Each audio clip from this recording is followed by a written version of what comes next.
Ora então, boa noite, boa noite. Mais um Bíblia da Conversa com Samuel Martins, hoje. E vamos esperar que a malta vá entrando e ah, vamos esperar que o nosso convidado chegue. E vou aqui acenar aqui à malta que vai entrando, a minha esposa, o Ivo, a Ruth Neves também, Ruth. É verdade, Ivo. Mais uma segunda-feira. E aqui está o Samuel. Eu vou já puxá-lo aqui. Ah, é isso, mais uma segunda-feira, Ivo. Mais uma segunda. Pela graça do Senhor. Vamos. Ora, aí está. Aleluia, glória a Deus. Glória a Deus. Só tu, Ah, Nuno, pá, a esta hora da noite, 10h30 da França, pá, para me meteres uma aventura destas, pá. epá, isto é assim, prognósticos é melhor depois do jogo, pá. Depois do jogo a gente vê se a coisa valeu a pena ou não. Isso vai valer a pena, pá, para alguma coisa. Eu que eu tenho dito aqui à malta, que tem estado aqui comigo estas semanas, é que a nossa conversa nunca se perde. Portanto, mesmo que não esteja mais ninguém a assistir, pá, sempre conversamos os dois um bocadinho e isso é sempre ganho, não é? Ainda por cima sob Deuteronômio, pá. Ainda assim eu sou de outro nome, é verdade, pá, é verdade. Vamos lá ver Eh, se a gente descobre alguma coisa sobre Deuteronômio. Epá, vamos ver, vamos ver. Isto aqui é assim, é sem compromissos. A malta que nos assiste sabe que, epá, é assim, a malta entra para o live e não tem nada garantido. Pode levar daqui muita coisa boa ou pode levar para, olha, uma conversa de Por- amigos, pronto. pelo menos que se aguentem, pá, uma horinha. Epá, pá, vamos ver, vamos ver, vamos ver. A malta tem sido aí fiel, Estou a ver uns e parisienses a aparecer também, pá. sejam bem-vindos, a todos os parisienses. Ah, Muito bem, fantástico. Deixa lá ver aqui. Está aqui uns. Este é o nosso Brosen, a Juliana também, o nosso Ruben Martins. A minha mãe também está a dar aquela força. A nossa irmã Zezinha Fernandes. Eu tenho que me portar Aqui. bem, pá, que o meu pastor está aí a ouvir-me, pá, pastor Ruben, Epá, pá. então, é Não posso verdade. ser asneiras, pá. Ai, está aqui. Vamos deixar aqui a malta. Dois portistas juntos, diz a Juliana, Mais com toda nada, a. pá. Pá, mais Já, nada, mais já, nada. já sofremos muito e já nos alegramos em 24 horas. É verdade. É verdade, é verdade. É verdade, fantástico. Vamos lá ver como é que isto corre, aqui deixar aqui a malta entrar. Eu estou aí, como é que está essa meteorologia aí por Paris, amigo? Está Abençoada, pá. Calções e abençoada? t-shirt. Epá, Isso, o nosso amigo pastor Ruben que está aí a ouvir-nos, pá, está zangado com Paris, que ele diz que gosta do frio não. e nunca teve tanto calor em Paris como este ano, pá. Epá, é assim, isto há coisas que a gente não escolhe, não é? Há coisas que não escolhe. Estamos aí Deixa já. eu ver, já, não, está 17. aí, já, estamos aí, estamos aí. O povo quer aprender sobre Deuteronômio, pá. Quem diria, pá. Epá, sim, temos tido assim sempre um bom. Eu acho que agora assim, quer dizer, mais fora de brincadeiras, três portistas, pois é, o Ivo de Castelo Branco também é portista ferrenho. Espero que hajam aí mais alguns, pá. Nosso Abel também, costuma estar connosco. Mas acho que uma coisa bastante interessante, e com o Levítico, por exemplo, viu-se isso, que a malta ficou bastante entusiasmada porque lá está, não é? Normalmente são livros que não são muito, não se lhe dedica muito tempo. Os crentes, de uma forma geral, mesmo alguns pregadores, não são livros assim que se pregue todos os dias, e então a malta Se fica isto, assim com. se isto correr bem, Nuno, a gente combina para cantares de Salomão, que isso é que vai ser interessante. Não, sim, pá, e com toda a certeza, com toda a certeza. Esse aí é que vai ser giro e vamos ter estádio cheio, com toda a certeza. Bolinha vermelha, quase. É, exatamente, exatamente. Muito valente, sim senhora. Sim senhora, o nosso Pedro Guinap também. Uh, Mais um, o Abel, está aqui o Abel Saraiva a dizer que é mais um portista também. Sim, senhora. É, malta abençoada. Malta abençoada. É a primeira vez que eu estou a participar numa coisa destas, pá. Vou-me tornar especialista no Instagram também. É pá, e fazes bem, pá, fazes Andei muito à bem. procura para ver se sabia como é que isto funcionava. Ah, pá, isto é tudo muito fácil, O, isto hoje em o dia, tá. confinamento faz-nos peritos em tudo. É verdade, é verdade. É verdade, muito bem. Isto o tempo passa muito depressa, portanto a gente se calhar vai aqui arrancando, relembrar aí a nossa malta que vai acompanhando que o vídeo depois fica disponível no meu IGTV, na secção dos vídeos, portanto fica em permanência online, portanto mesmo alguém que não consiga ver ao Isso, vivo isso pode é ir um, é um, depois. é um grande perigo, pá. Todas as vendas que a gente disser ficam para o resto da vida Epá, aí gravadas. é que nem dá para editar por acaso, mas pá, se escorrer muito mal eu não ponho, pronto. Porque não dá para editar, é o que for. É o que for. Ora bem, eu costumo sempre por fazer uma pequeníssima apresentação aqui do meu convidado. Então, para quem não conhece, o pastor Samuel Martins. Nós conhecemos-nos, eu tentei fazer contas, Samuel, há mais de 20 anos, mas não consigo precisar exatamente. Há mais? Ah, Há- bota mais nisso. Pronto, mas pelo menos, mas há mais de 20 anos, pelo menos. Samuel foi pastor na primeira fase do seu ministério ali em Almada, onde eu estava também na altura. E depois estes últimos anos tem pastoreado a igreja em Paris. É autor de vários livros. Eu tenho que confessar um pecado, Samuel. Eu não tenho todos os teus livros, mas acho que tenho para aí uma meia dúzia, Mas mais ou menos. este live vai-te custar, o preço deste live é comprar os outros livros. Os outros livros, pronto, não tem problema nenhum. Mas eu gostava de recomendar um à malta. Isto a malta vai ver isto ao contrário, porque isto o Instagram faz assim, não mete a direito. Mas eu gostava de salientar este aqui, e noutros momentos já tive a oportunidade de dizer ao Samuel que apreciei bastante. Vocês não conseguem ler, é Movimento do Espírito, os Dons Espirituais em Ação e o Culto Pentecostal. Para além de ser um livro que tem uma vertente didática, pedagógica bastante acentuada, como não podia deixar de ser, mas também tem uma característica do desafio à experiência pentecostal e ao culto pentecostal, e penso que concordaremos todos que estamos um bocadinho em déficit neste Sim. campeonato. E esse livro abençoado já serviu de tese no Brasil para estudos académicos, etc., e para reflexão. Não, Estou e aqui, estou recomendo. aqui a ler que também alguém tem a paixão do servo do Senhor. É o Pá. nosso Ivo, a Paixão do Servos. E o Manual do Aleluia. Discipulado Discipulado. também. Esse também tem esses dois. Também tem esses dois. Vamos lá E ver se então vamos escrever um recomendo. sobre Deuteronômio. Pá. Por que não? Por que não? Por que não? Por que não? Muito bem. Por acaso, Samuel, agora ainda antes de entrarmos mesmo, agora por causa aqui do livro, não fosse a quarentena, e este fim de semana tinha estado aqui connosco precisamente sobre este tema, aqui em Sintra. A quarentena tem sido uma benção, pá. Só nos complica a vida. Pá. É verdade, pá, nossa. E bem que precisávamos e estávamos a apontar aí as nossas baterias, como outras igrejas, certamente, com os seus programas, a apontar baterias aí para coisas importantes. Mas pronto, o senhor sabe todas as coisas, não é? Ora bem, Deuteronômio, eu normalmente também aqui para a malta costumo fazer 30 segundos de um resumo assim muito rápido de Deuteronômio. Deuteronômio é um livro que aparece no final do Pentateuco, é um bocadinho como Levítico, no sentido em que, do ponto de vista da narrativa, não adianta grande coisa. Estamos a falar ali do último mês, do último tempo, do último mês do ano 40 do povo de Israel, depois de ter saído do Egito, e basicamente dividido em três, de grosso modo. O livro começa com um certo preâmbulo histórico que Moisés faz, depois existe toda uma repetição da lei, uma repetição com algumas adições, algumas mudanças. Pronto, não é aqui o objetivo de estar a ser técnico nisto, mas pronto, uma repetição da lei de forma geral. E depois termina com o relato da morte, da ascensão de Josué à liderança, a morte de Moisés também.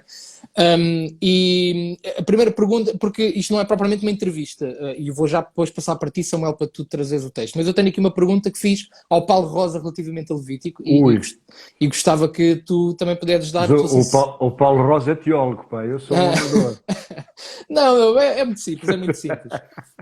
No teu entender, até como pregador, porque é que Deuteronômio, à semelhança do Levítico também, mas porque é que Deuteronômio é um livro que não é um livro que não se ouve pregar muitas vezes, não é? Não é muito considerado do púlpito, quando, dando aqui um dado interessante, é que Deuteronômio, a seguir a Salmos e Isaías, é o livro do Antigo Testamento mais citado pelo Novo. Até depois de fazer a leitura durante esta semana do livro, pá, acho que pregações é o que não faltam aqui no livro de Deuteronômio. Pá. É verdade. Eu acho que nós temos uma tendência, nós pregadores, grande maioria, a focarmos muito no Novo Testamento, às vezes numa linguagem mais simples, mais perto de nós culturalmente, e é mais fácil nos identificarmos. E às vezes fugimos de alguns textos mais complexos, principalmente do Antigo Testamento, não é? Mas alguns deles têm reflexões muito interessantes para fazermos. Em Deuteronômio, até acho que Deuteronômio é mais agradável e mais fácil de compreender do que, por exemplo, Levítico. Acho que o Paulo Rosa teve mais trabalho e, sem dúvida, é uma leitura mais agradável do que Números, por exemplo, que às vezes vem com aquelas genealogias todas, etc. E acho que, à partida, as pessoas já têm algum receio, algum preconceito para começar a ler o texto. Talvez por aí... Mas sim, embora lá está Números, como tem algumas partes de narrativa, a malta consegue sempre ir buscar, lá está, refugiar-se nas partes históricas, na narrativa e contar a história e tirar dali umas lições. Mas Deuteronômio é particularmente interessante, porque, como tu disseste, fala das últimas semanas, mês e meio, 2 meses, não sabemos exatamente, mas sabemos que fala das últimas palavras de um homem importante. E refletir nisso, acho que só isso já é importante. As últimas palavras de alguém são importantes. Até porque Moisés tinha consciência, e é o texto que eu vou trazer para vocês aqui, pecados, se calhar o pior dos textos que eu podia escolher, de Deuteronômio. Moisés tinha consciência de que ia morrer. Deve ser das coisas mais terríveis saberes o dia, a hora em que vais morrer. Então, aquilo que ele vai dizer tem um valor especial. Ele está a ponderar cada palavra, claro. E faço uma declaração de início que acho que é importante para esta nossa conversa, que eu acredito em absoluto na inspiração total das Escrituras, na inerrância das mesmas, ou seja, elas são infalíveis, foi Deus quem inspirou, não há erro, não há falha no texto, mas Deus não deixou de usar as pessoas dentro do contexto em que elas viviam. E Deuteronômio surge no contexto em que a nação de Israel, uma grande parte da nação tinha morrido, tinha desaparecido, ao contrário do que ouvimos às vezes em alguns púlpitos. Não morreu toda a gente que entrou no deserto, morreram aqueles que tinham mais de 18 anos, e naquele tempo a esperança de vida não era exatamente a mesma que a nossa, mas a geração mais forte, mais velha, mais idosa, tinha desaparecido toda. Então, o contexto de Deuteronômio tem essa importância, que ele está a trazer para uma nova geração a mensagem que ele sempre ensinou durante 40 anos. E está a resumi-la nas horas, nos dias que tem para transmitir alguma coisa. E por isso, quando sabe que vai morrer. Quando sabe que vai morrer. Por isso é que há quem divida isto em 3 discursos que Moisés faz. Eu, por acaso, não foi isso que me chamou a atenção, minimamente. Acho que me chamou a atenção uma coisa completamente diferente que já vamos partilhar e que fará refletir o pessoal que está a acompanhar-nos aí também, porque todos nós temos a imagem de Moisés, um homem mais manso à face da terra, um homem perfeito, um homem santo, um homem a quem Deus usou para fazer sinais, prodígios e maravilhas incríveis, um homem que orava e as coisas aconteciam.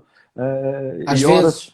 A maior parte das vezes. E a oração que ele vai fazer, que nos parece ser aquela que Deus devia responder, é aquela que não responde. Não é? E isso é curioso, é muito curioso. E mesmo nessa perspectiva, mesmo Moisés, tendo a maior decepção talvez da sua vida, não deixa de preparar um substituto, Josué, e não deixa de dar todos os conselhos ao povo para poderem viver na terra prometida. E depois Deuteronômio tem uma coisa muito interessante, é que Deuteronômio fala do passado, do presente, mas também do futuro. Sim. fala do passado referindo as experiências que eles tiveram, desde a saída do Egito, fala do presente, vocês vão passar o Jordão, vão conquistar a terra, mas olha, abram já a pestana, que de certeza absoluta que a coisa não vai correr bem, Exatamente. e Deus terá que levantar um profeta semelhante a mim que há de aparecer no futuro. Não é? Sim, sim, lá está. E a riqueza de Deuteronômio, quando começamos até a pensar, lá está um bocado mais no abstrato, no sentido de ligações que Deuteronômio depois vai fazer, até, lá está, para a questão futura, não só a questão do profeta, até antes, se estivermos a pensar em Jesus naturalmente, mas até antes disso, se quisermos ver o vislumbre que Moisés teve da monarquia, o vislumbre que Moisés teve do Claro. cativeiro, portanto, tudo isso, não é? Mas para avançares para o teu texto, só lembrar a malta, se vocês quiserem fazer alguma pergunta, malta, não façam num comentário, tem a caixinha aí que tem um ponto de interrogação e façam aí uma pergunta ou um comentário que é mais fácil para mim depois poder ir buscar, ok? Então, só Eu, como para nem sei de que relembrar. caixinha que tu estás a falar, nem onde está o ponto de interrogação, vou-te Pá, eu acho seguindo. que deves. Sim, sim, tu não te preocupes, não te preocupes com isso. Ok, Vou-te... então, Samuel, que texto é que trazes? Para Epá, nós lá ver se não é o mesmo que o meu, né? Mas epá, não tem problema talvez, também. talvez, talvez, talvez. O texto que eu trago, que me chamou mais atenção, no capítulo 3 logo de Deuteronômio, versículo 23 até ao versículo 28, que fala dessa oração de Moisés, que não foi respondida. Não é? E fazendo o contexto do Moisés, Moisés o paciente, Moisés o que suportou toda a murmuração do povo, todas as maldades que lhe fizeram, toda a ingratidão porque ele passou, todas as experiências que ele viveu no deserto, antes do deserto, aquilo que ele abdicou no Egito para ser primeiro pastor de ovelhas e depois pastor deste rebanho inacreditável. Ele vai, diz o texto, e eu roguei ao Senhor nesse tempo, dizendo: ó Senhor Javé, ó Javé, tu começaste a mostrar ao teu servo a tua grandeza e a tua mão forte, que Deus há no céu e na terra que poderia fazer segundo as tuas obras e segundo os teus grandes feitos. Por favor, e eu sublinho por favor, deixa-me atravessar para que veja essa boa terra que está além do Jordão, essa boa região montanhosa e o Líbano, mas o Senhor se indignou contra mim por causa de vós e não escutou, e o Senhor me disse: basta, não me fales mais nisso, nem vale a pena orar mais nisso. Não é? Se calhar há um contexto parecido no Novo Testamento com o Paulo, também a oração que ele faz 3 vezes, e o Senhor disse ao Paulo: cala-te, chega, aí só a minha graça. Mas aqui parece muito, muito interessante. Claro, a gente, se calhar, aí para o nosso pessoal que nos vai acompanhando, depois podemos fazer um contexto teológico, porque é que Deus não abdica da sua posição. Mas ver um homem como Moisés dizer: eu roguei ao Senhor, eu roguei. A palavra rogar é muito forte, Sim, sim, sim, sim, sim. quase de um desespero da alma, é um grito da alma. Ele está a dizer: a minha alma gritou. E estamos a falar do camarada que antes de haver o tabernáculo já tinha aquilo que eu chamo a tenda da oração, em que ele entrava lá para dentro, a nuvem baixava, e quando ele saía o rosto Brilhava, brilhava. né? Não é? Aquilo era uma presença, uma experiência com Deus incrível. Aqui em Deuteronômio, nestas leituras que tu me obrigaste a fazer, durante uma semaninha, foi quase Deuteronômio só, descobrimos que pelo menos três vezes, Moisés passou 40 dias e 40 noites em jejum e oração diante de Deus.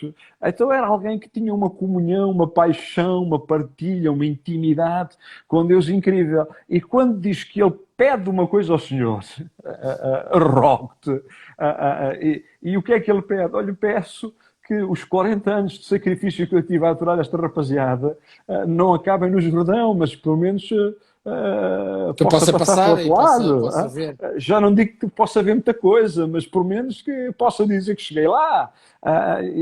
E é interessante, e eu não acredito no Moisés bajulador, não era isso que ele estava a fazer, não era a bajular, ele estava a reconhecer quem Deus é, ele estava a dirigir-se ao Senhor na certeza de quem Ele é.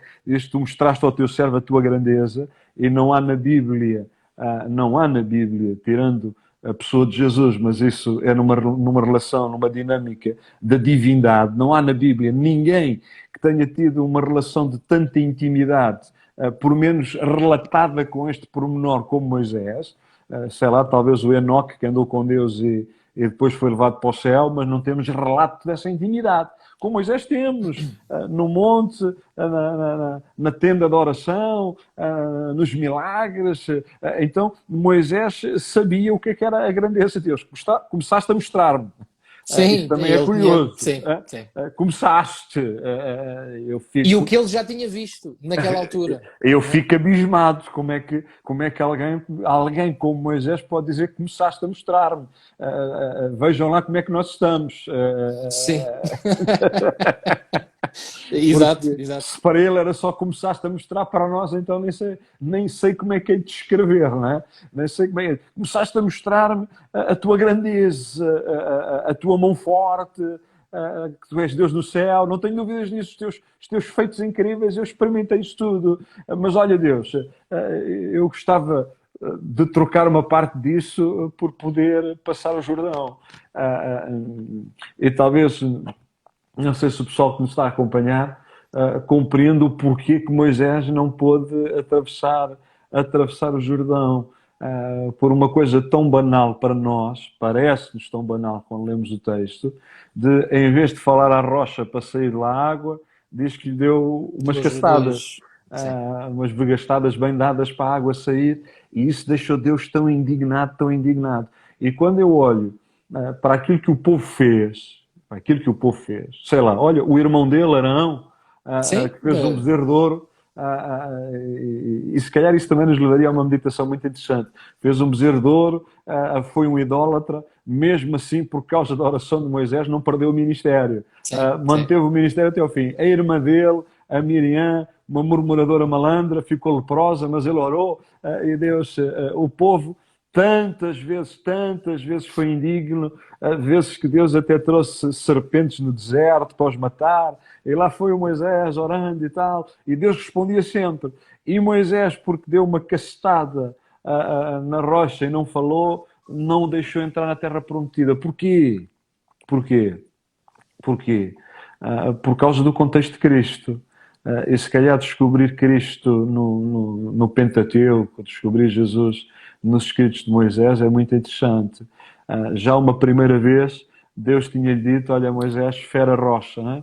É interessante, Paulo escreve aos Coríntios e diz que a rocha que acompanhou o povo no deserto era Cristo. Não é? Se quiserem, olhem, comprem um livro de um camarada chamado Samuel Martins, chamado Vistos ao Espelho, que fala sobre isso. A rocha era Cristo. Esse também tem. Esse também tem, então estás abençoado. A rocha era Cristo. Então, e Cristo só foi ferido uma vez. E no princípio da caminhada, a rocha que é Cristo, que dá a água viva, que dá a água que nos sacia, que dá aquela água que Jesus vai prometer à mulher samaritana, tudo isto está interligado, tudo isto está ligado. Só foi ferido uma vez, só foi morto uma vez. Mas tu não achas, pode ser ferido duas vezes. Mas tu achas que, porque eu penso que é isto também, a malta quando está a pensar nisto, tu estás a dizer, a pergunta que será que vem é, até que ponto é que Moisés tinha essa percepção? Porque obviamente que... Não tinha. Humanamente não podia ter. Exato. O que torna a situação... como é que eu ia dizer? É uma situação impossível, quer dizer. Ele não entende a gravidade, porque o ato em si não é grave. Aquilo que o ato representa, entendemos nós nesta leitura que acabaste de fazer, nós entendemos o simbolismo do ato que ele fez, mas ele não tem essa consciência. Mas Deus não deixa passar isso. Não é? Só que ele não se chama nem Josué, nem Arão, nem Miriam, nem Caleb, ele chama-se Moisés. e Moisés, o profeta, Moisés, o exemplo do povo, Moisés, aquele que experimentou que na obediência está a bênção, Moisés, que sempre cumpriu aquilo que Deus lhe disse, tudo se realizou. Moisés, que já tem uma caminhada no Egito, que já tem uma ida ao monte, e está lá 40 dias e 40 noites, e aquilo fumega por todo lado, sabe que aquilo que Deus diz não pode ser questionado e não pode ser desobedecido. Não pode. Será que isto quer dizer, bem, na linguagem do Novo Testamento é quem muito é dado, muito vai ser exigido. Muito é exigido. E no contexto de Moisés, a questão nem é a falha de Moisés, a questão é a mensagem cristocêntrica que está no texto, que está na rocha. A questão é a rocha. E a rocha não pode ser ferida duas vezes. E Deus não pode deixar de forma alguma, neste aspecto, deixar passar uma questão tão importante, que é a rocha, que é o Cristo, que é o Cristo, que é o Salvador. Mas que para Moisés passava-lhe completamente por cima, quer dizer, ou seja, Moisés, penso que aqui concordamos. E se calhar esta oração, só para dizer que este era o texto que eu tinha também, por isso estamos bem. E eu até já, porque eu até ia trazer aqui uma ou duas perguntas, depois ia lançar o texto e assim até estamos em casa, pronto, estamos bem. A minha questão é que nós até olhar, lá está, para este rogar de Moisés, para que realmente Deus, lá está, o Deus que já tinha demonstrado misericórdia para com tanta gente, não é? Yeah. Para com o próprio povo, povo em que Moisés intercedeu quando, mais do que uma vez, na situação do bezerro, por exemplo, em que Deus disse, eu vou acabar aqui com o povo, Moisés, vou começar outra vez a partir de ti, e ele, não, e o que é que vão dizer as outras nações, e pronto. Quer dizer, este Deus que já tinha demonstrado tanta misericórdia para com o povo, como disseste, Arão, Miriam, tudo isso, Moisés está a pedir uma migalha aqui, Deus não dá, obviamente, isso fica claro, mas que angústia, Moisés nem conseguir perceber porque é que isso não lhe é dado, não é? E isto aqui para dificultar não, mas para fazer aqui uma ponte, uma aplicação, se quisermos, ou brincar aqui um bocado, entenda-se com a situação, esta questão de um cristianismo, vamos pensar agora assim, não é? Nós vemos um cristianismo muito racional, não é? As pessoas estão à procura de um cristianismo em que entendem tudo, entendem o porquê é que Deus responde, entendem o porquê é que Deus não responde, alguns até nem concebem sequer que Deus não responda, ou que Deus não faça como eles entendem. Que lição tremenda nós temos desse tal homem que é uma grande referência para nós, que não entendendo, teve que aceitar uma oração que não é respondida e sem perceber exatamente o porquê. E quantas vezes é que também nós não somos desafiados a estar nessa mesma posição? Nós somos piores, porque nós não aceitamos que Deus não responda à nossa maneira. Mas no contexto de Moisés, e vais-me levar para a minha conclusão, depois devemos de arranjar aí mais qualquer coisa aí no meio. Às vezes as aparentes percas ou os aparentes nãos de Deus podem nos trazer sims muito maiores. E é tão interessante que, se nós navegarmos para o Novo Testamento, e não estou a fugir à pergunta, mas se calhar estou a abrir o contexto. Se navegarmos para o Novo Testamento, diz que Jesus, num determinado momento, chamou o Pedro, o Tiago e o João, os camaradas do costume, e diz que resolveu subir ao Monte da Transfiguração. E acontece uma coisa que teologicamente é muito complexa para nós meditarmos, porque a Bíblia ensina-nos claramente que não pode haver comunicação entre o reino dos céus com o reino aqui dos vivos. Não pode haver. Mas quem é que aparece a conversar com Jesus no Monte da Transfiguração? Quem é que aparece a conversar com Jesus na Terra Prometida? Quem é que aparece na Terra da Promessa? Lá está o Moisés e o Elias. O Moisés que aparentemente aqui está a perder o privilégio de entrar na terra prometida é o Moisés, que agora tem o privilégio não só de estar na terra prometida, mas de estar na terra prometida com a rocha que ele feriu. E aqui o que ele feriu, Sim, sim, sim, entre sim. aspas, entre aspas, está com aquele que é a água viva, está com aquele que é o aguardado, aquele que é o esperado, e está conversando com ele, é interessante, sobre aquilo que ia acontecer com ele. O que é que ia acontecer? Nós sabemos que, algumas semanas depois, Jesus ia ser crucificado. Aquilo que Moisés não alcançou talvez neste momento, ou a severidade aparente de Deus para com Moisés neste momento, apesar de no fim do livro de Deuteronômio sabemos que por menos Deus deixou ver a terra toda, e na visão que eu tenho disto, se calhar vou dizer aqui uma grande heresia, e ainda por cima disto vais publicar isto, mas na visão que eu tenho disto, para ver a terra toda, eu não sei se Deus o levou a planar pela terra, se lhe deu uns binóculos especiais, mas ele contemplou a terra toda, contemplou tudo, viu tudo. Provavelmente viu mais do que toda aquela geração que vai entrar e vai começar a conquistar. Viu mais longe. Mas esse Moisés aparece a conversar com Jesus, a rocha que o acompanhou em toda a caminhada do deserto, aquele que acompanhou o povo, na terra prometida, e a falarem sobre aquilo que ia acontecer ao Cristo, sobre aquilo que ia acontecer ao Senhor.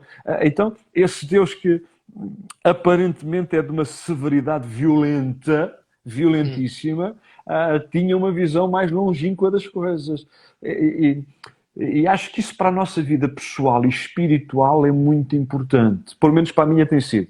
Há muita gente que não foi abençoada no confinamento, estava farta do confinamento, mas eu não. Eu posso dizer exatamente o contrário. Estes foram 3 meses muito abençoados. Fisicamente, emocionalmente, espiritualmente.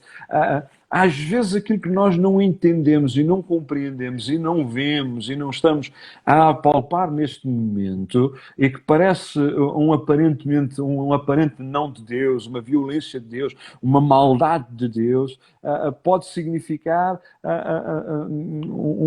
um resultado futuro de uma experiência de alguma coisa que nós nunca imaginámos experimentar ou ver. Alguma vez Moisés experimentou, ele pensou, ele estar a conversar olhos nos olhos com o Cristo, com o Messias, com o Salvador da humanidade, ter esse privilégio com o encarnado. E lá Quantos está, profetas fizeram isso? E numa realidade nós nem a entendemos propriamente, não é? Como é que aquele. Porque o fenómeno da transfiguração é uma coisa que, como disseste há pouco, é muito difícil para nós entendermos teologicamente e não só, de toda a forma, não é? É uma coisa fabulosa. Temos o Moisés, que, bem, não sei se vamos ser profundos demais ou complicados demais, um Moisés que supostamente ainda não está no paraíso, porque Cristo ainda não morreu, então estará naquilo que a Bíblia chama o seio de Abraão, O seio de Abraão, sim. e tem uma permissão dada por Deus para sair de lá, para se ir encontrar com quem? Com a rocha. Aquela rocha que ele só devia ter ferido uma vez, porque a rocha para nos dar vida não precisa de ser ferida 2 vezes, não pode ser ferida 2. Pedro vai falar muito sobre isso. Ele vai falar e vai nos ensinar de que negar o Evangelho, negar a Cristo, ou melhor, conhecer a Cristo e abandoná-lo é como crucificá-lo segunda vez. E isto tem consequências terríveis. No caso de Moisés, a consequência de feri-lo segunda vez, vamos ser outra vez entre aspas, foi a impossibilidade de entrar na terra prometida. Então, nós que temos este conhecimento de Cristo, este relacionamento com Cristo, esta proximidade com Cristo, temos que compreender também a responsabilidade disso. A rocha viva vive em nós. A água viva já não sai só da rocha, mas a rocha vive em nós. E essa água viva flui através de nós. Era tudo isso que estava em jogo neste não de Deus a Moisés. Ele estava a dizer a Moisés, Se a rocha for ferida 2 vezes, isso tem um significado teológico, mas isso significa também que a morte de Jesus não é suficiente, tem que morrer 2 vezes. O autor da Epístola aos Hebreus vai falar muito sobre isso. Vai dizer, não, bastou uma vez por todas. Porquê? Porque se ele morreu uma vez, veio viver em nós, a rocha vive em nós, e agora a água viva que estava na rocha pode estar em cada um de nós. Era o que estava em jogo, neste não de Deus, não é? Sim, epá, lá está. Isto é muito interessante, não é? Porque eu às vezes tenho falado aqui com a minha malta, de que às vezes há coisas que acontecem, sim, eu diria que acontecem na nossa vida, acontecem connosco, que não têm necessariamente a ver só connosco. Porque nós temos esta tendência de pessoalizar tudo o que acontece. Ou seja, pá, se isto me aconteceu é porque Deus tem não sei o que para mim, se isto me aconteceu é porque Deus tem não sei o que para o outro. Quer dizer, lá está quantas pessoas por causa desta pandemia, se calhar algumas até acharam que a pandemia só veio por causa delas, não é? Porque isto... ou porque eu estou-me a portar mal, ou porque eu estou-me a portar bem, ou porque eu... Nós temos uma tendência muito grande para tentar atribuir um sentido muito específico e pessoal a muito daquilo que acontece na nossa vida, quando às vezes, e se quisermos até, lá está, dentro daquilo que são as permissões de Deus e aquilo que é os nãos de Deus ou o sim de Deus, aquilo que está em jogo é muito... Por vezes temos que admitir que é muito maior do que nós. Portanto, um não nosso, a nós, melhor, um não a nós, não é simplesmente um não a nós. Muitas vezes Deus está a ver a abrangência, e muitas vezes Deus vê com toda a certeza, não é? Nós é que não estamos despertos para sair do nosso individualismo, mesmo enquanto cristãos, enquanto até pastores, se quiseres, não é? Deixa-me agarrar Mas nisso que estás a dizer. não sei se faz sentido para ti, mas a mim este texto puxa-me isso, não é? Deixa-me agarrar nisso que tu estás a dizer e trazer isso para a nossa realidade de culto, para a nossa realidade devocional, para a nossa realidade do dia-a-dia, para a nossa realidade de igreja. Nós vamos ao culto e nós dizemos o culto foi bom ou foi mau, de acordo com aquilo que sentimos. Sim, claro. Se sentimos um arrepio na espinha, aleluia, glória a Deus. Se não sentimos um arrepio na espinha, o pastor não estava inspirado. E não compreendemos que culto não tem a ver comigo, não tem a ver connosco, não tem a ver com o pregador, não tem a ver com o cantor, não tem a ver com o músico, não tem a ver com as luzes, não tem a ver com o som, e não tenho nada contra nada dessas coisas. Não é isso que eu estou a dizer. Sim, sim. Mas o culto não tem nada a ver com isso. O culto tem a ver com Deus. E tudo aquilo que Deus faz e a maneira como Deus se movimenta no xadrez do mundo tem um único objetivo. Um único objetivo. É maximizar a glória que está focada nele. Claro. O foco é ele, a glória é para ele. O foco nunca está em nós. Nós somos objetos e de vez em quando sentimos-nos importantes porque Deus nos usa, porque Deus nos guarda, porque Deus nos abençoa, porque de alguma maneira somos usados. Eu tive uma experiência... ainda não partilhei isto com ninguém, acho que nem com a minha mulher, e tivemos a experiência juntos. Mas nós fomos apanhados pela pandemia na Argentina, mas isso é para outras histórias, e íamos do norte da Argentina para Buenos Aires, onde eu ia pregar, e um dos compromissos que tinha era estar no Instituto Bíblico das Assembleias de Deus, em Buenos Aires, para estar num culto missionário com os alunos e ver e estar. Nem estava previsto pregar ou fosse o que fosse, mas estar com eles e estar lá com um amigo. Na viagem íamos morrendo, os 4. Tivemos um acidente de carro terrível, íamos morrendo. E esse pastor que nos estava para receber, ele disse, eu tive uma noção que foi um ataque demoníaco para vos impedir de chegar aqui. Bem, tu sabes como eu sou, eu acho que sou um bocadinho irracional, às vezes demais nessas coisas, mas, enfim, ele teve esse sentimento e nesse culto acabei por ter a oportunidade de fazer uma pequena partilha com eles sobre as dificuldades da missão na Europa, de pregar na Europa e de orar. E no fim veio uma jovem ter comigo e disse-me assim, tenho aqui muitos colegas que me diziam que eu tinha uma chamada para um país de língua portuguesa e todos pensavam no Brasil, mas quando eu ouvi o seu sotaque, não sei se o meu sotaque era bonito ou feio, Ela disse assim, Deus falou ao meu coração que Portugal é o destino, é onde eu hei de ser missionária, é onde eu hei de estar. Será que Deus ou o diabo, isto já estou eu, Sim, sim, nos estamos quis a impedir de pensar chegar a alto. Buenos Aires, porque havia alguém que um dia será missionário em Portugal, só porque ouviu um sotaque de um português que apareceu na Argentina, vindo lá sei de onde. Porquê? Porque o objetivo de Deus é sempre maximizar a glória dele. E ele tem caminhos e projetos e planos e ideias e sonhos e formas de trabalhar e de viver que nenhum de nós compreende, nenhum de nós alcança.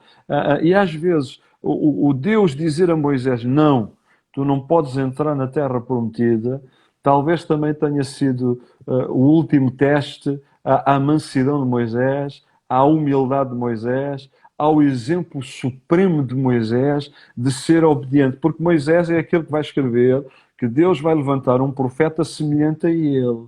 E esse profeta semelhante a ele, que é Cristo, disse que não veio fazer a sua vontade, mas a vontade do Pai. Esse semelhante a Moisés também orou ao Pai uma vez e o Pai também lhe disse que Que não. não, se possível, não é?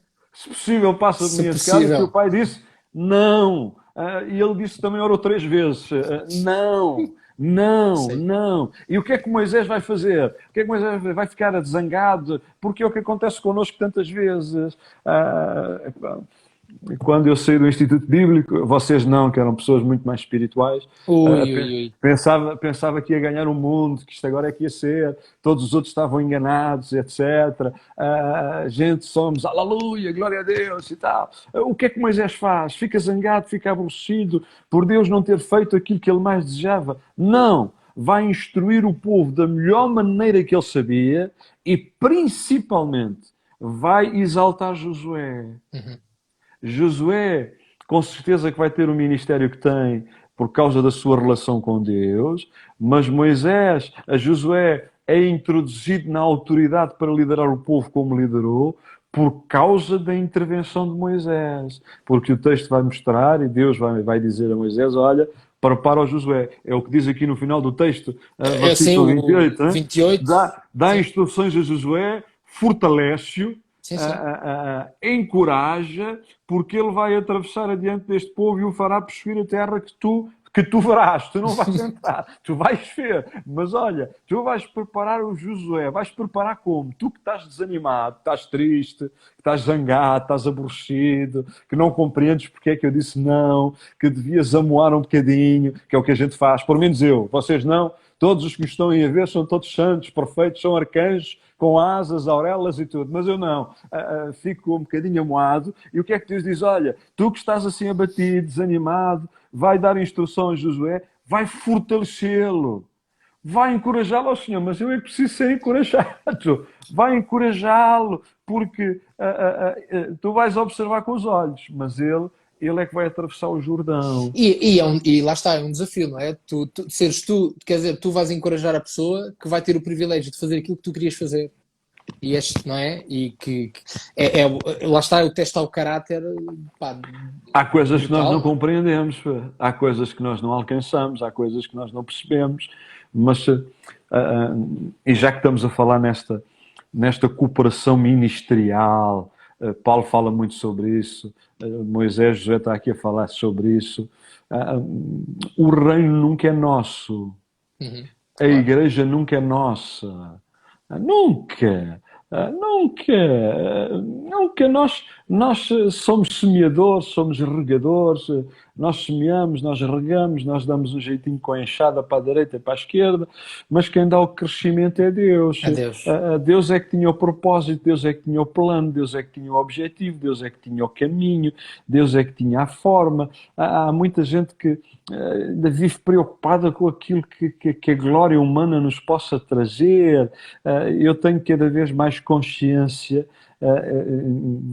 de que aquilo que nós somos é absolutamente insignificante comparado com aquilo que Deus é. O importante é o que Deus é, o importante é Ele.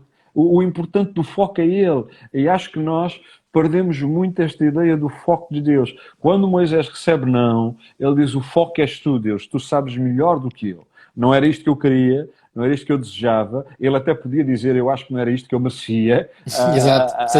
Mas disse: mas o foco és tu. E como tu sabes melhor que eu, como tens uma perspectiva melhor que eu, como tu vês mais longe que eu sujeito-me, eu aceito e eu vivo alegre com isso. A minha maior alegria, ministerialmente falando, é olhar para trás e ver que aqueles que me seguiram ou que vieram depois fizeram mais, fizeram melhor, chegaram mais longe, produziram mais, porque o foco não somos nós, é Cristo. É Cristo. Às vezes parece que nós nos entristecemos pelo sucesso dos outros, mas isso é uma perspectiva tão limitada. Moisés podia ficar muito triste. Então, a dizer puto, que já não era bem um puto, já Já não tinha para era 80 anos. preciso. Então, o puto que andou aqui a aprender comigo é que vai ter o privilégio de entrar na Terra Prometida.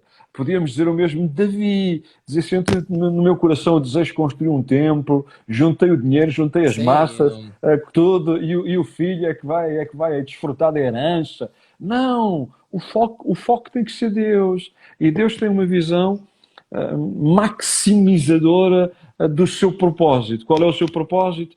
Trazer glória para o seu nome. Trazer glória para o seu nome.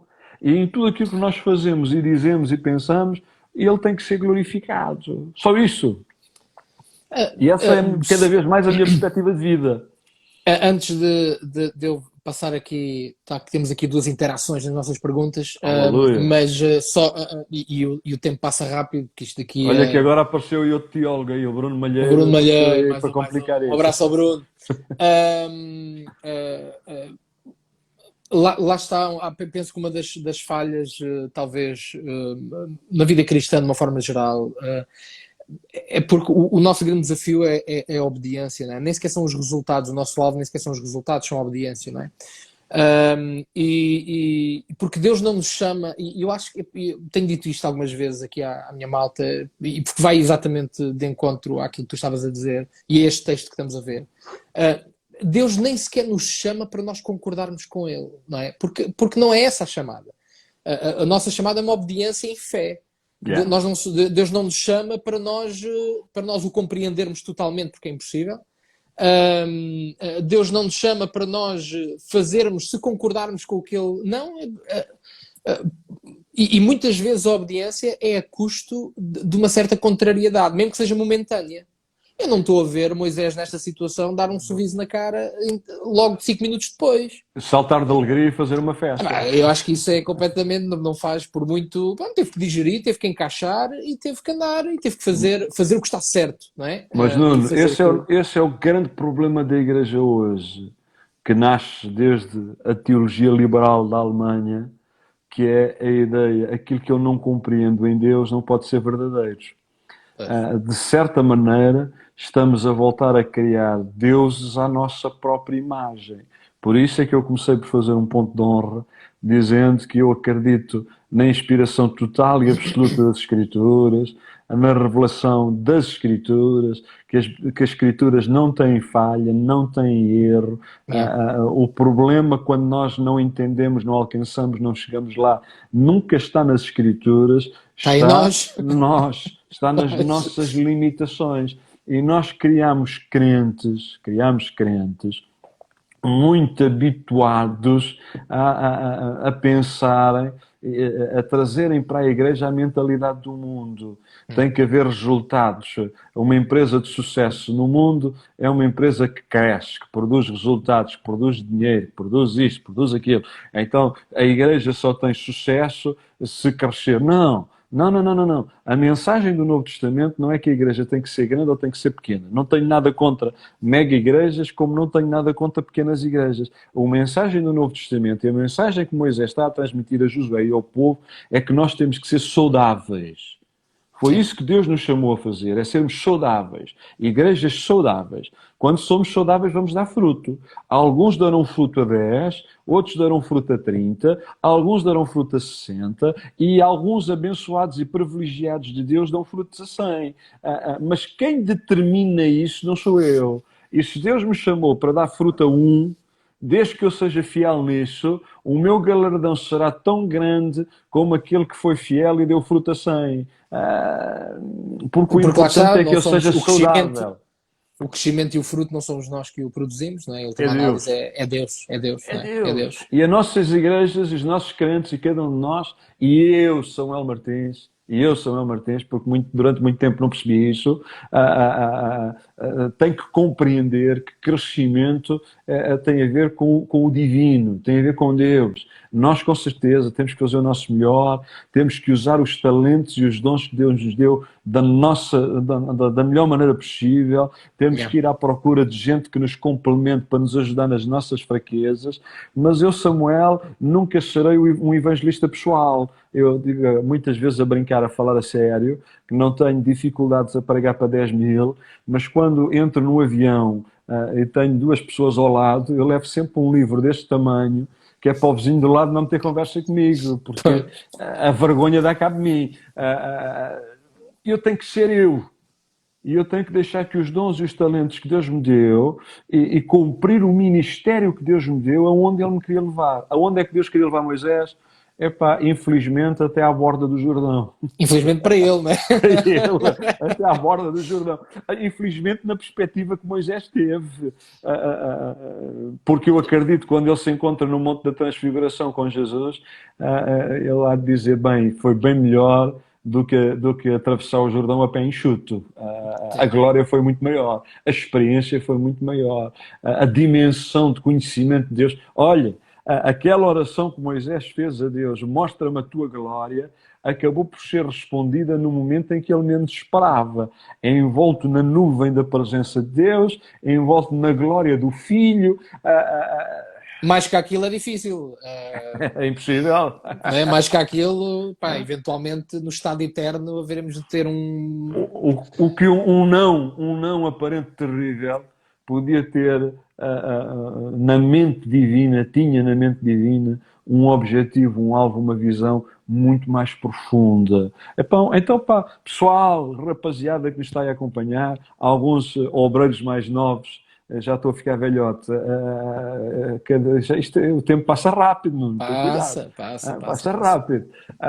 Já estou a sentir-me velhote. Às vezes os nãos que a gente vai recebendo, às vezes os insucessos que vamos tendo, às vezes os momentos em que Deus não faz aquilo que a gente esperava que acontecesse.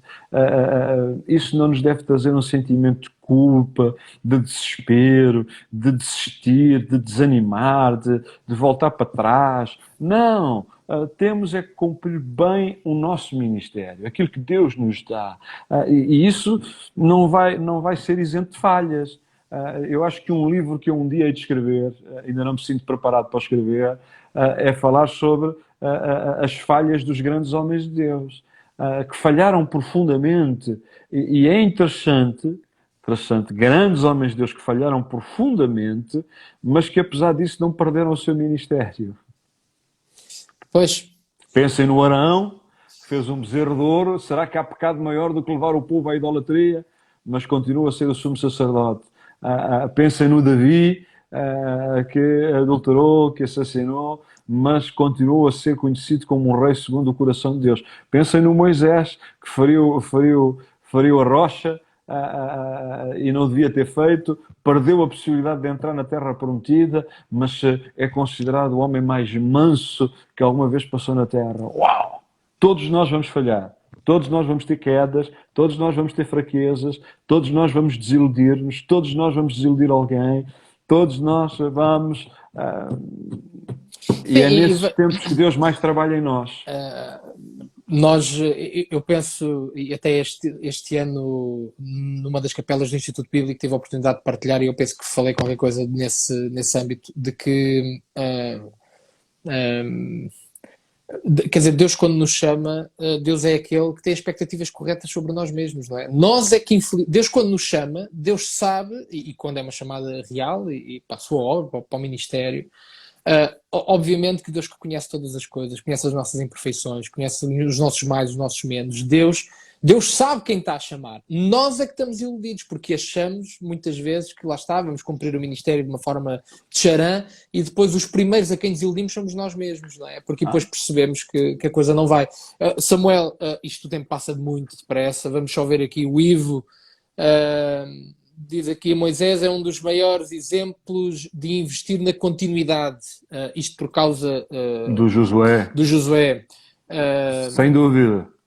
Sem dúvida. Eu até atrevo-me a dizer que talvez o erro que Josué cometeu, e por causa disso o povo sofreu tanto, foi não ter feito a mesma coisa que Moisés fez, foi preparar um substituto. Mas isso é uma convicção pessoal minha. Sim, porque enquanto nós temos em Deuteronômio que realmente Deus dá ordem específica para que Josué seja levantado, não temos isso e depois mais à frente, não é? Nesse caso. Mas eu percebo isso.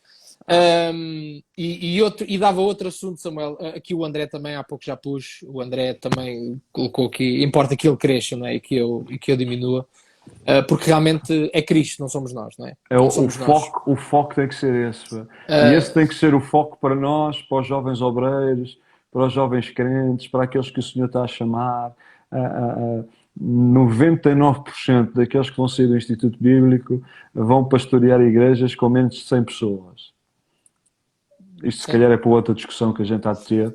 E porque não? Podemos fazer atualidade da conversa. Isso não quer dizer que nós tenhamos falhado no nosso ministério, de forma alguma. Sim. Se nós formos fiéis naquilo que Deus colocou nas nossas mãos... Não, a questão é que se Deus chama, vê Samuel, não é? Lá está, isto aqui já era outra discussão, mas ainda assim dizer isto, não é? Se Deus chama...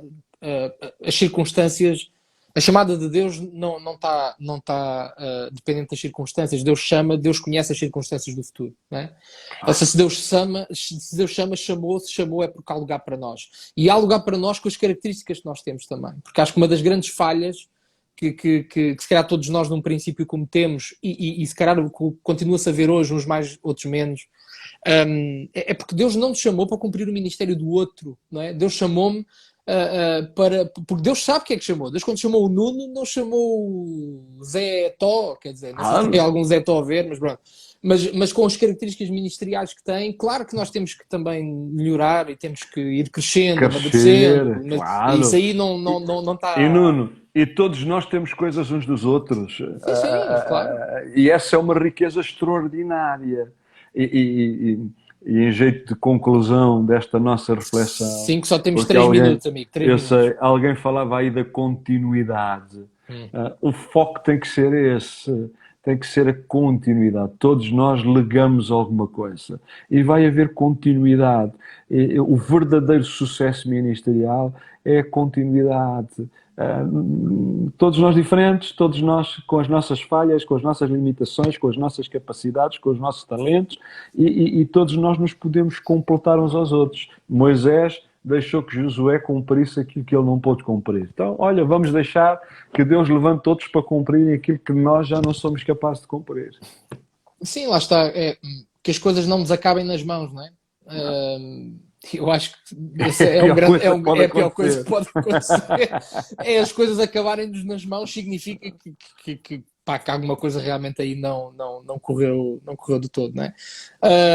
Assim, olha, aqui no texto ainda tinha aqui mais uma ou duas, mas eu acho muito bom. Eu acho que foi bastante interessante, o tempo passa muito depressa. Para mim foi um privilégio, e principalmente foi um privilégio porque acho que temos que voltar a falar de Bíblia e refletir Bíblia nesta perspectiva de que ela é verdadeiramente a palavra de Deus, porque senão não faz sentido. Não, tem sido essa o meu objetivo. Já me aparece aqui 1 minuto e 55 para terminar, mas Samuel, assim, sido o meu objetivo, a malta ter acompanhado, é trazer a Bíblia para o centro, porque é a Bíblia que sai valorizada de tudo isto que falámos e que dissemos, porque a Bíblia é a verdade, não é? e precisamos mais do que nunca, com tanto ruído que há hoje nas redes sociais de tudo, e às vezes mistura-se Yeah. cristianismo com coisas que lá está, que tem muito. Cristianismo tem muito pouco de Bíblia, não é? E, epá, a Bíblia, tem que ser a Bíblia a falar. E olha, é o meu modesto contributo, uma gota no oceano, esta minha Às vezes iniciativa. essas gotas vão se multiplicando, pá, Opá, quem e sabe? vão acontecendo coisas interessantes. E falar a Bíblia é falar a Bíblia, isso, a palavra nunca volta para trás vazia, né?